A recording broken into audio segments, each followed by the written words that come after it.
His macro hedge fund is up 10% year to date, and he says the euro is, quote, finished. How's that for a calling card? Hugh Hendry is CEO and Chief Investment Officer at Eclectica Asset Management, a $450 million hedge fund. Hugh has 18 years of experience in money management, and he is participating in Bloomberg's Sovereign Debt Summit here in London today. Hugh, very good to have you. Let's start off with that provocative statement. The euro is finished. What do you mean? The euro is going to parity or less, or the eurozone is going to self-destruct?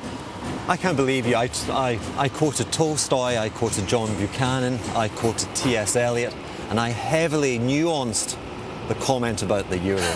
Yeah? I gave pre-qualifications for the notion of the euro being finished. But the euro does strike me as being analogous to the gold standard in the 1920s. And of course, we're now seeing a conflict between domestic stability, domestic prosperity, and the need for external balance. And that typically rings the bell on such a system.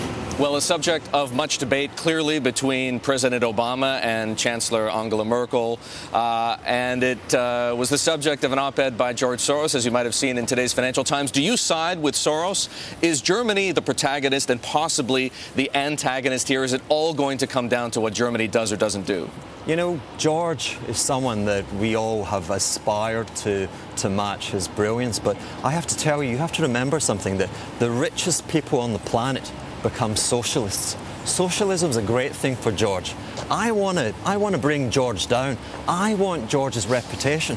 But George is now embracing socialism. What is socialism? Socialism is when you build a moat around the castle. I'm spending all of my time trying to decide where I'm going to live because taxes are so high in this country, and less of my time trying to work out how I surpass Soros and his reputation. Well, let's talk about how you're investing. We talked about the nuanced comments referring to the euro. How about what else you're looking at? Let's talk about where you're short. Where do you see calamity, and how do you profit from it right now? Well, shorting is a precarious business, and we would rather entertain the more certain world of fixed income and credit, okay? But what I would say to you is, whilst Europe is the epicenter, the ball has become very large, it's obvious, the problems are very apparent.